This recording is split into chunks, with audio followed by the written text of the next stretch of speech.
With the abundance of ninja-type video games like Mortal Kombat or Warframe, Ghostrunner gives you the fleshed-out fantasy of being a quick, stealthy ninja. Ghostrunner was created by One More Level and Slipgate Ironwork Productions and is made for all platforms. It came out in October 27th of this year, which is 2020, for anyone who's wondering, and is a single-player action-style game. The mechanics for the game include doing everything at a quick pace, whether it be running, sliding, or killing, and if you're not quick enough to do those, you will also die fast. Hence my 100 plus death counts in some of these shots. Now, I know what you're thinking. Why are you all of a sudden reviewing games, and like this one in particular? And I would be thinking the same thing, because if you look at my channel, you see games like this, or this, or even Minecraft stuff. Well, I wanted to switch things up a bit, and also I was originally reviewed the game for Appalachian University's App TV Pixel Peak, so if you wanted to check it out there, there's a link to their channel in the description. And I thought I would kill two birds with one stone and give it a shot here too, just to see what happens. Dome on lockdown. Each guard has a built-in lockdown. Anyways, back to the game. With it being so fast-paced, it can be a bit challenging for someone who's never played these types of games before. But after an hour or so, or at least it was for me, you can get a good handle of the controls and get things done a bit easier after that point. And so they add a new game mechanic and you have to learn how to use it properly. Given that I normally play games like Skyrim, like I said earlier, where you have time to actually plan things out and strategize, this game was actually challenging for me to play. In fact, the first couple hours I spent playing this, I would get frustrated because I would finally get over a hurdle that had been very hard to get over and then die a few seconds later and have to start over again either at the checkpoint or at the beginning of the level. The game does include checkpoints, however, if you close out the game, depending on if you finished the segment or level or not, you might have to repeat entire levels when you log back in.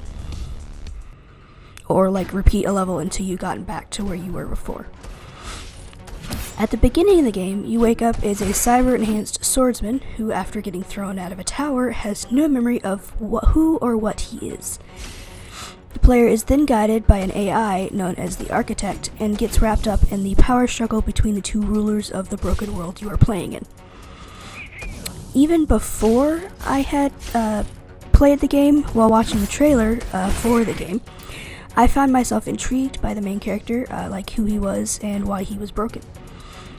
The character is wonderfully voice acted, and added to the music only adds to the intensity of the game.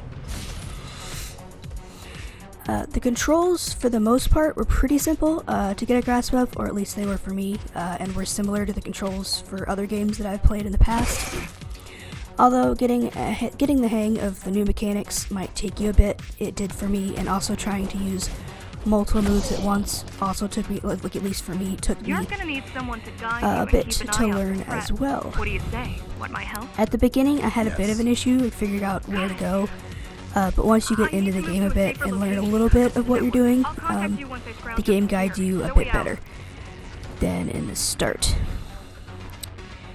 The game plays pretty smoothly once you turn the sensitivity down. At least it did for me. There's been complaints about it not running smoothly. I don't know if that's true or not, but for me it ran pretty smoothly. So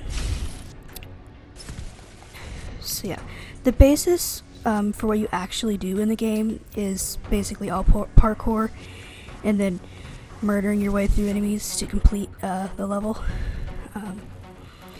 And speaking of levels, speaking of checkpoints actually, excuse me, my one thing I wish the game had was that it would let you save your games and then load at checkpoints, because or like load from a particular checkpoint or /save when you log back into the game after like stopping for the evening or just stopping.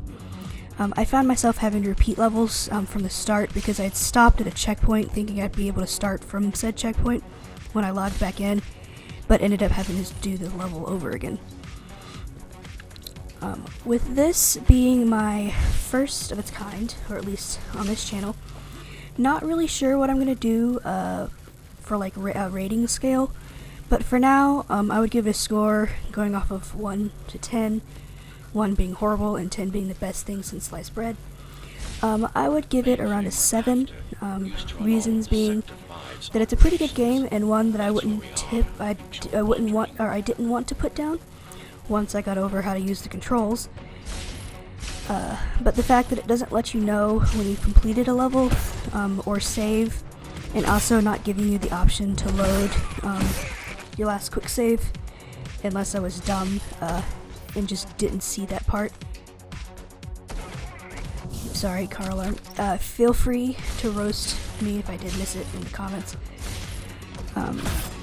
Overall, even though this is a game I wouldn't typically play, I did enjoy it and plan on playing it in the future, so expect, like, if I do talk voiceovers and stuff, that might be in the background or something like that.